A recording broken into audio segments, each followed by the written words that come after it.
amigos de YouTube.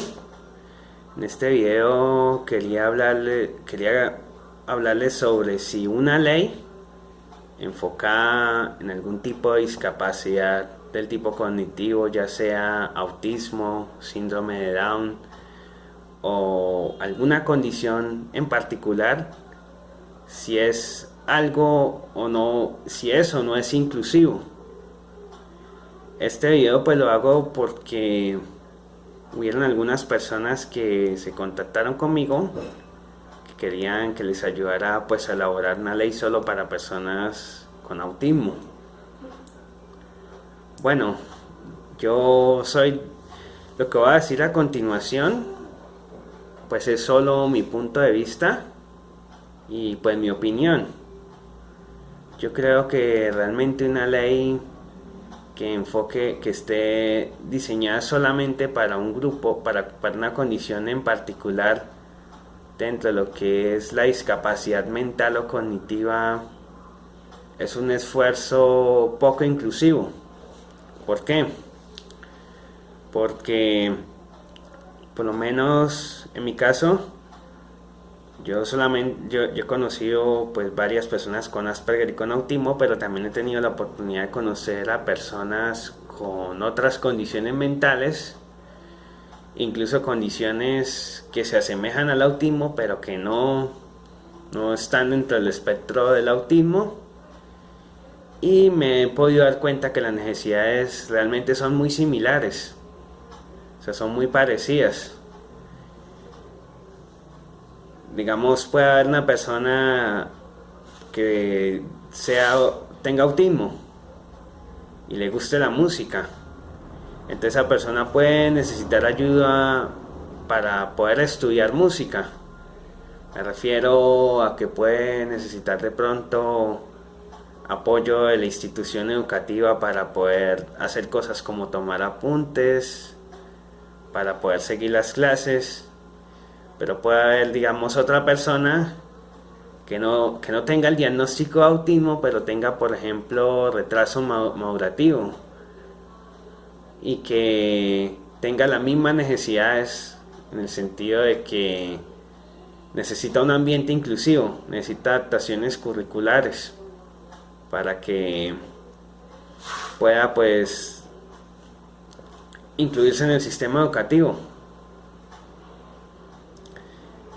Y así pues muchas necesidades de las personas, o sea, con condiciones de salud mental o cognitiva son muy similares.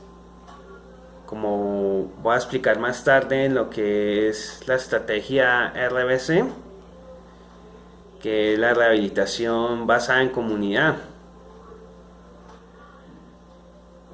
Bueno, esto que acabo de comentar fue un punto que lo discutí con estas personas y estas personas me decían que es que, por lo menos acá en Colombia, los sordos tienen una ley que les garantiza que en algunas, bueno, que en algunas instituciones ellos tengan acceso a un intérprete de lenguaje de señas.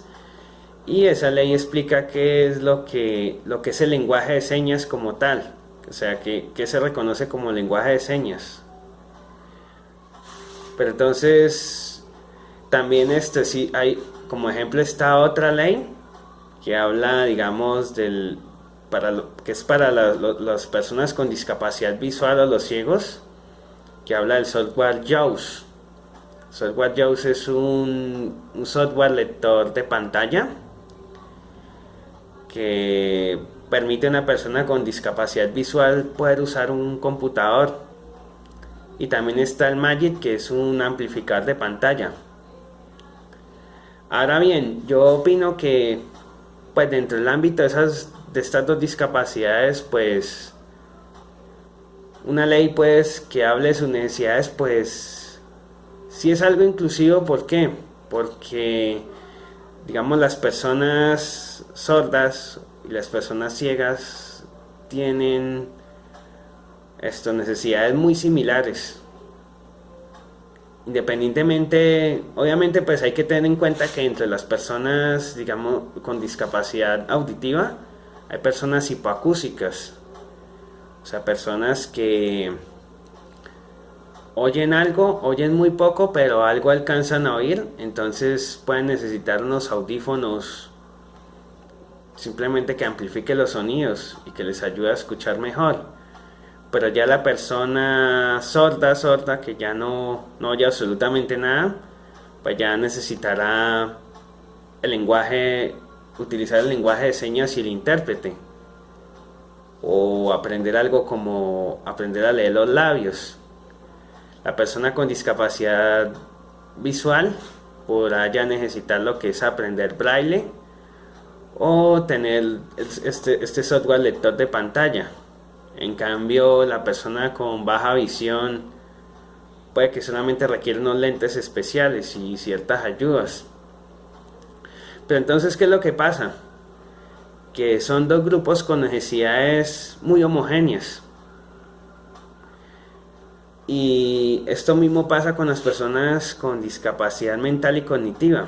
O sea, hacer una ley, digamos, solamente para autismo o solamente para síndrome de Down sería algo poco inclusivo e incluso discriminatorio. ¿Por qué? Porque sería como si en el ejemplo que colocamos hiciéramos una ley solamente para las personas hipoacúsicas o una ley solamente para las personas que tuvieran baja visión.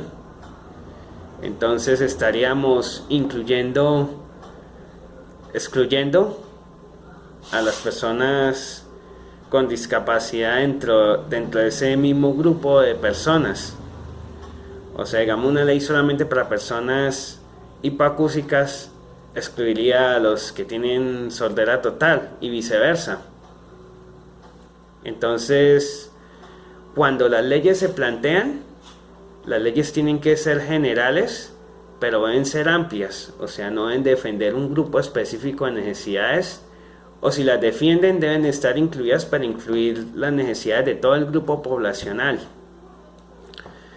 Lo otro que también pasa es que no se debe beneficiar solamente a las personas más vulnerables. Esto fue un punto que me dijo una mamá de un muchacho con autismo.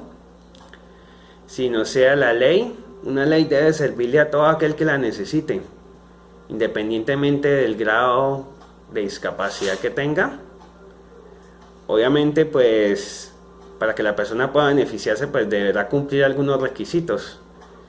Porque beneficiar solamente al más vulnerable, también en mi opinión, es otra forma de discriminación. Es como si, digamos, una ley de autismo solamente beneficiara a las personas con autismo clásico y las personas con Asperger quedaran afuera. Sé que, bueno, volviendo a esto del tema del autismo, sé que la diferencia entre autismo y síndrome de Asperger es muy grande. Es una diferencia abismal, sobre todo si comparamos el autismo clásico con el autismo de alto funcionamiento. Pero entonces, lo que pasa es que, o sea, las necesidades van a variar según el grado de funcionalidad. Una persona con autismo clásico puede que necesite un terapeuta del habla y que de pronto esa persona tenga que acompañarla al colegio a donde vaya a estudiar y puede que necesite más apoyo en lo que es las áreas de la comunicación, mientras que una persona con Asperger puede que no necesite eso. Pero ambas personas tienen la misma necesidad, que es la necesidad de ser incluidas y de necesitar apoyos. Digamos, si la persona con autismo clásico puede que tenga muchas dificultades para comunicarse, en el caso de la persona con Asperger puede que el problema sea el bullying y el no poder socializar correctamente. Pero hay una necesidad. Entonces, lo ideal sería que una ley no se enfocara solamente en las necesidades de un grupo poblacional, sino que los abarcara a todos. Y ahora voy al otro punto. Que lo otro es que muchas condiciones dentro de Bueno, entre la discapacidad psicosocial y mental se maneja, o sea, son espectros realmente. O sea, el autismo es realmente una ensalada de frutas. O sea, no es una condición, sino son varias.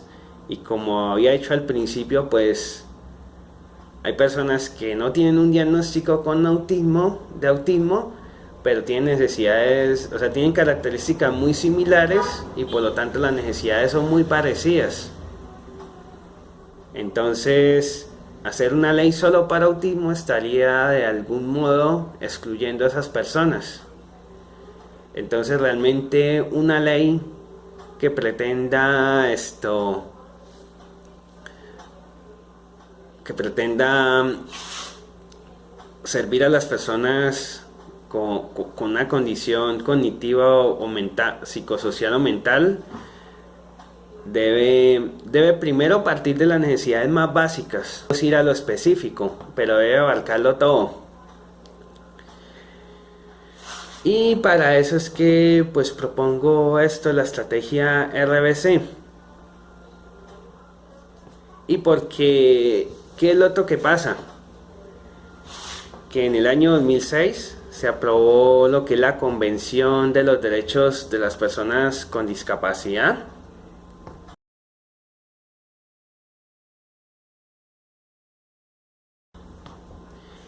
Y la Convención de los Derechos de las Personas con Discapacidad tiene una visión de la discapacidad, pero una visión social. O sea, ¿cómo diría esto? Tradicionalmente se ha visto, o sea, lo que son las condiciones mentales, cognitivas y psicosociales desde un modelo clínico. En el modelo clínico, ¿qué es lo que pasa? En el modelo clínico lo que pasa es que el médico o los terapeutas son los que toman decisiones por la persona, la condición que tenga la persona, sea autismo, Asperger, síndrome de Down o lo que sea. O sea, la condición de la persona es vista como una tragedia, realmente. La persona no puede tomar decisiones por sí misma, porque se supone que la persona está inhabilitada para ello.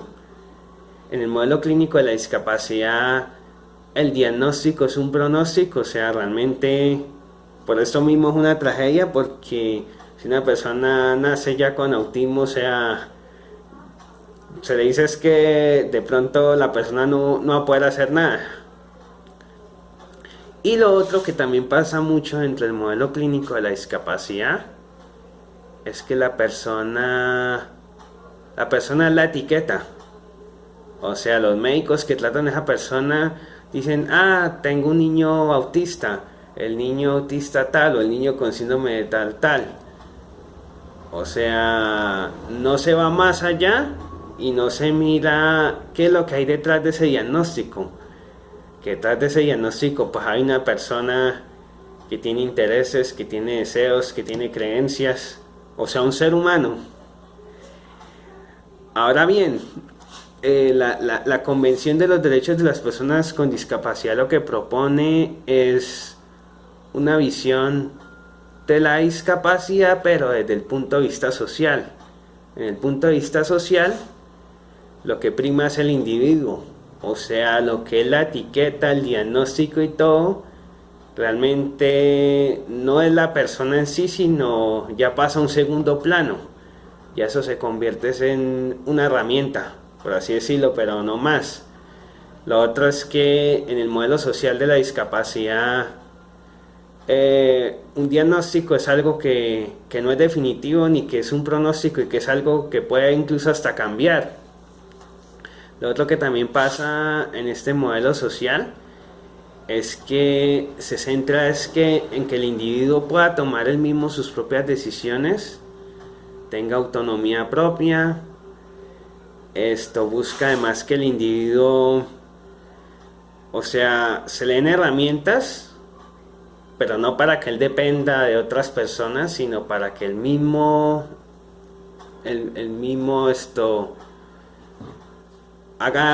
pueda hacer lo mismo que las demás personas. Y lo más importante es que el modelo social de la discapacidad estudia al individuo como lo que es, como una persona, independientemente de su condición. Y bueno, ustedes dirán, bueno, si usted no está de acuerdo con que haya una ley para autismo para una condición específica, entonces la pregunta lógica es ¿qué proponen?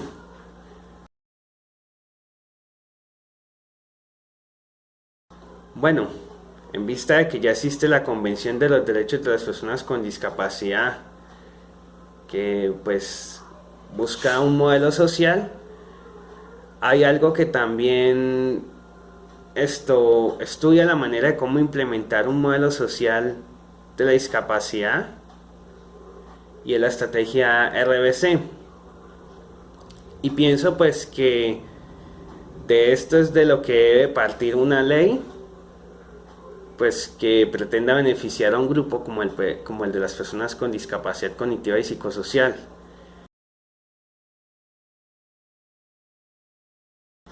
Entonces la estrategia RBC abarca varias áreas, donde la persona puede obviamente necesitar de apoyo.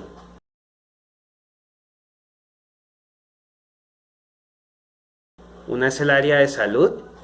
En la salud tenemos lo que es la promoción, la prevención, la atención médica, la rehabilitación y los dispositivos de ayuda. O sea, esto es la manera de cómo la persona va a tener acceso al sistema de salud, cómo lo va a utilizar. O sea, aquí se estudia cómo el sistema de salud puede ser inclusivo con la persona, que si la persona necesita ayudas tecnológicas para poderse comunicar, le sean dadas, que el mismo sistema de salud le ayuda a prevenir pues otros problemas de salud en la persona. En la educación, que es la segunda área, se estudia todo lo que es el proceso educativo de la persona desde que nace hasta toda la vida, porque abarca lo que es la primera infancia, o sea, lo que es preescolar, luego está la primaria, la secundaria, la educación superior, como también está la educación extraescolar y el aprendizaje permanente, o sea, lo que es el aprendizaje no formal. Entonces, lo mismo, aquí se estudia es cómo hacer que la educación sea inclusiva. Luego sigue la parte de lo que son los medios de sustento o la parte laboral, que abarca lo que es el desarrollo de actitudes para que la persona pues pueda ser laboralmente competitiva. Esto es importante porque yo he conocido muchas personas con discapacidad que quieren trabajar y van a una empresa a pedir trabajo, pero resulta que no los contratan y resulta que pues también pasa una cosa, que muchas personas con alguna discapacidad son personas que por lo general son pobres y que no han tenido acceso a una buena educación, y pues el no tener acceso a una buena educación hace que la persona pues no esté calificada para muchos trabajos. Entonces realmente educación y la parte laboral son cosas que deben ir de la mano. De aquí se estudia lo que es el empleo por cuenta propia, el empleo asalariado, los servicios financieros y la protección social. Porque, o sea, no solamente trabajar en una empresa puede ser la única opción. También puede ser crear un negocio propio, pero entonces también, o sea, se debe estudiar cómo la persona puede, digamos, acceder a un crédito, a y la protección social obviamente es como, o sea, buscas como qué garantías se le puedan dar a la persona con discapacidad en el caso de que pierda su trabajo o así. También está la parte social, que es la asistencia personal, las relaciones de familia, el matrimonio, el acceso a la cultura, y artes, lo que es el ocio, la recreación y deporte y la parte de justicia. Aquí se estudia es la capacidad que tienen los individuos para tomar sus propias decisiones y en qué sentido se le puede ayudar a las personas con estas condiciones a que ellas puedan formar una familia. Esto es una de las áreas quizás donde muchas personas con condiciones mentales y psicosociales han sido vulneradas sus derechos, porque en muchos países hay algo que se llama la interdicción. La interdicción, en mi opinión, es algo que está en contra de lo que promueve la misma Convención de los Derechos de las Personas con Discapacidad. ¿Por qué? Porque esto es algo que anula al individuo completamente. O sea, la persona que es declarada interdicta le asignan un tutor y el tutor es el que toma decisiones por esa persona. Y la persona pierde toda capacidad para tomar decisiones en cuanto a lo que va a comprar, en cuanto a lo que en cuanto a dónde va a viajar, etcétera. Y eso es algo que realmente se presta es para que hayan abusos. O sea, como por ejemplo que el que sea tutor de la persona con estas condiciones le quite sus bienes y a la persona con discapacidad sin nada. Lo que apoya aquí la estrategia RBC y la misma convención es lo que es un proceso de toma de decisiones guiado. Que la persona se le guía en la toma de decisiones, pero es la misma persona la que toma las decisiones. Y el otro componente es el fomento de la autonomía, que es la promoción y la comunicación, la movilización comunitaria, la participación política, los grupos de autoayuda.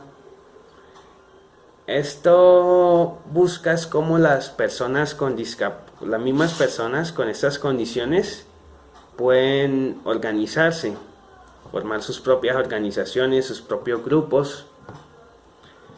Esto es importante también porque yo he visto que muchas personas con discapacidad física, incluso los sordos, tienen sus propias comunidades, sus propias organizaciones. Entonces aquí yo pregunto por qué las personas con autismo y con Asperger, por qué ellas mismas no se pueden organizar. O sea, por qué hay que depender de organizaciones, digamos, creadas por neurotípicos.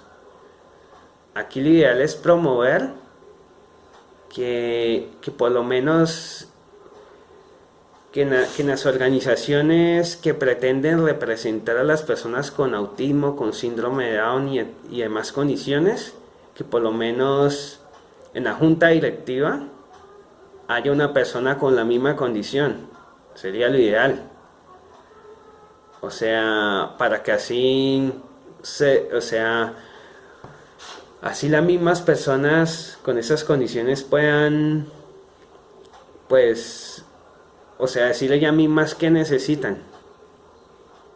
Y que no pase lo que siempre ha pasado, que quienes han hablado han sido los papás o los médicos. Por lo menos esto es lo que se ha visto demasiado en las personas con autismo y con otras condiciones. Muchas veces hay organizaciones que organizan congresos, digamos, de autismo o así, y quienes hablan siempre son los profesionales o los papás, pero es muy raro que sea una persona con Asperger o con autismo la que, digamos, dicte una charla de cómo, digamos, de cómo encontrar empleo o una charla, digamos, sobre sexualidad. Sí, o sea, hay que tratar de promover de que las mismas personas sean las que hablen. Entonces es lo que una ley que parta de todo esto, en mi opinión, sería una ley que sería muy inclusiva, que si habla que si no solamente habla de autismo o de síndrome de Down, sino de todas las condiciones y partiendo de este enfoque RBC, sería algo que no discriminaría a nadie. Y eso sería mi propuesta. Bueno amigos, eso era todo. Espero que este video pues les haya gustado. Me gustaría pues que entre los comentarios opinen qué les parece esto, si les gusta. Y hasta otro video. Y gracias.